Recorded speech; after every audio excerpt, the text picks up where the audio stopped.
Hey everyone, welcome back. Tonight we explore humanity's timeless companion, the art of fermentation and intoxication. From prehistoric settlements to ancient empires, humans have been discovering creative ways to alter consciousness since the earliest days. Before we begin, if you enjoy these calming historical journeys, consider liking this video and subscribing to the channel. Let me know in the comments where you're watching from and what time it is in your location. It's always interesting to see our global audience. Now, get comfortable, perhaps adjust your lighting, maybe turn on some white noise in the background, and let's drift into tonight's exploration together. Long before cities rose from the earth, before anyone mastered agriculture or understood metallurgy, someone stumbled upon fermentation entirely by accident. This discovery happened approximately 9,000 years ago in what we now call China, during the Neolithic period when communities were just beginning to settle. A villager had left a container filled with rice, honey, and wild fruit unattended for too long. Nature took its course, as it always does with neglected organic matter, and the mixture began to ferment, creating a bubbling liquid that smelled both intriguing and slightly concerning. Eventually, someone curious enough, hungry enough, or perhaps simply adventurous enough decided to taste this mysterious concoction. That single moment changed everything. It wasn't the invention of agriculture, wasn't the domestication of animals, but rather the instant when a human being looked at spoiled fruit juice and thought it worth trying. The first taste was probably confusing. The second taste felt remarkably pleasant. By the third, our ancient ancestor was likely attempting to explain complex emotions to nearby livestock. The sensation must have been extraordinary. The world seemed to tilt slightly. Familiar surroundings took on new significance, and suddenly everyone appeared far more entertaining than usual. It must have felt like touching something divine, which probably explains the stories they shared before losing consciousness in the mud. Congratulations to our species. We had just discovered alcohol, and several hours later, we discovered its consequences. Archaeological teams later uncovered pottery vessels at Jiahu dating back 9 millennia, still bearing traces of that ancient brew. The residue revealed a combination of rice, honey, and hawthorn fruit. This represents the earliest known alcoholic beverage, essentially a prehistoric version of mixing whatever ingredients were available. Chemical analysis confirmed fermentation had occurred, which means this wasn't merely an accident anymore. It had become intentional. Someone experienced intoxication, survived the experience, and deliberately chose to repeat it. And so humanity's first hangover arrived. The following morning, our ancient innovator awakened in a pool of regret, dehydrated, disoriented, and inventing history's first excuse. It must have been something I consumed. This wasn't simply a beverage. It was humanity's first coping mechanism, a portable escape from reality, created long before anyone worried about employment, taxation, or difficult neighbors. Yes, while future civilizations would construct pyramids, establish legal systems, and split atoms, this is where everything truly began. One forgotten container, one questionable decision, and one species realizing that sometimes oblivion tastes surprisingly good. If you ever needed evidence that humans have always had peculiar priorities, consider ancient Mesopotamia. Around 6,000 years ago, while the natural world continued evolving for survival, humanity invented beer, and only afterward did they think about perfecting bread. Yes, beer predated bread. People were brewing barley long before they figured out how to bake it properly. Archaeological discoveries show ancient tablets depicting Sumerians drinking from large communal vessels through long straws. Because even then, nobody wanted to share germs directly. These weren't small servings either. Picture groups of adults gathered around what resembles a muddy punch bowl, sipping quietly and pretending it's a profound spiritual experience. That was civilization's first social gathering. The Sumerians didn't simply drink beer, they constructed an entire belief system around it. They worshipped Ninkasi, a goddess of brewing, because naturally they did. Her hymn, yes, there exists an actual hymn, doubles as a beer recipe. It's probably the oldest surviving brewing guide on Earth. Modern civilization began not with philosophy, but with an intoxicated choir praising a divine brewmaster.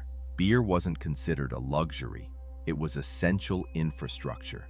Water in ancient Mesopotamia wasn't particularly safe. It was more of a health risk. But beer, after being brewed and fermented, was purified through boiling and alcohol content. In other words, drinking beer wasn't irresponsible. It was the healthiest option available. Imagine explaining that to your physician today. Daily rations included beer for everyone: workers, priests, even children. And it wasn't the crisp golden beverage we know today. It was thick, sweet, and full of floating barley particles. Archaeologists describe it as nutrient-rich. Modern translation would be drinkable porridge with a buzz. Yet somehow this murky brew fueled the world's first cities. People farmed, constructed temples, and wrote cuneiform tablets, all while maintaining a steady state of mild intoxication. Which explains why many early Sumerian laws sound like they were written during closing time. So yes, beer built civilization. Not logic, not language, not ambition. Just a group of dehydrated farmers solving problems, one foamy bowl at a time. If Mesopotamia invented beer, Egypt transformed it into a lifestyle. By 5,000 years ago, the Nile Valley had mastered the art of gentle intoxication before midday. Beer wasn't a treat, it was daily nutrition. It appeared at breakfast, during prayers, as wages, and at funerals. Technically, you could live your entire life sustained by bread, onions, and beer, which explains why most ancient Egyptians looked both productive and perpetually exhausted. For common people, beer was inexpensive and thick, more liquid porridge than beverage. It was brewed from barley and emmer wheat, sweetened with dates, and poured into clay containers that probably hadn't been cleaned since the previous dynasty. Still, it was safer than Nile water, which came with complementary parasites. The average person drank 2 to 3 liters daily, which means much of Egyptian civilization was built by people who were quietly buzzed. Even children drank it, not because ancient Egypt was reckless, but because sober hydration wasn't an option. When water causes illness, beer for breakfast starts sounding perfectly reasonable. Parents would fill clay cups for their children and send them off like it was fruit juice. And we wonder why mathematics developed elsewhere. The upper class, meanwhile, preferred wine, the official beverage of people who didn't perform manual labor. Pharaohs imported it from Syria and Greece, stored it in ornate containers, and pretended it symbolized refinement rather than fermented grape juice gone wild. Cleopatra herself supposedly maintained her own vineyard because apparently ruling Egypt required both charm and fine wine. Temples brewed on an industrial scale. Workers who built the pyramids received daily rations of bread and beer, meaning the most iconic monuments on Earth were fueled by carbohydrates and mild inebriation. The afterlife even came stocked with it. Tomb paintings show servants pouring beer for the deceased, ensuring eternal refreshment, and presumably eternal hangovers. So while Egypt gave us papyrus, geometry, and divine kingship, it also gave us something more relatable: the eternal truth that life feels easier when it's slightly blurred around the edges. While Egyptians consumed bread soup and called it beer, The Chinese were creating something far more refined, or at least appeared to be. Around 5,000 years ago, early brewers in the Yellow River Valley began fermenting rice, millet, and fruit into beverages that actually tasted intentional. Archaeologists have discovered ornate bronze vessels coated in residue that once held early Chinese wine, proof that humanity's talent for turning dinner into liquid regret had become a global phenomenon. Unlike other cultures that stumbled into intoxication accidentally, the Chinese organized it systematically. Fermentation wasn't a happy accident. It was chemistry with religious backing. Alcohol was considered a gift from the heavens, a bridge between mortals and their ancestors, which sounds poetic until you remember that this bridge usually ended with someone singing off-key before passing out in a rice field. Drinking became central to ritual life. Kings and nobles hosted elaborate ceremonies where wine was offered to spirits and then immediately to themselves, just to ensure it was safe. Ancient texts mention officials losing their positions for being too sober at court banquets. In other words, abstaining wasn't just uncool, it was politically risky. The Chinese didn't brew casually. They engineered it. They refined fermentation vessels, standardized recipes, and even documented alcohol etiquette. By the Shang Dynasty, around 3,600 years ago, court life was one long, well-funded tasting session. There were official drinking songs, drinking cups shaped like animals, and inevitably, the first government warnings about excess, because even the world's oldest bureaucracy realized that productivity declines when half your ministers are horizontal.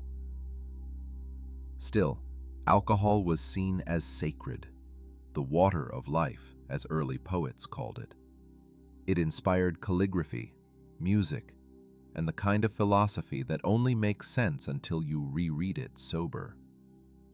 Even Confucius, the future champion of discipline, warned against drunkenness with the kind of weary tone that suggests personal experience. So while other civilizations were still figuring out how to keep their beer from exploding, the Chinese were already holding formal banquets, toasting their ancestors, and probably forgetting half their toasts by dessert. Civilization, it seems, doesn't truly begin until someone's offering spiritual enlightenment with a side of fermented fruit.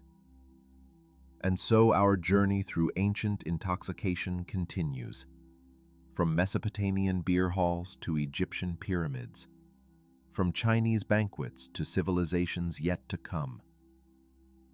Each culture found its own path to fermentation, its own relationship with altered consciousness, its own balance between celebration and excess. As you drift towards sleep tonight, consider how these ancient practices shaped human society, how shared drinks brought communities together, how fermentation made unsafe water drinkable, how rituals around alcohol created bonds between people and their gods. The story of intoxication is the story of humanity itself, seeking connection, seeking comfort, seeking moments of joy in an uncertain world.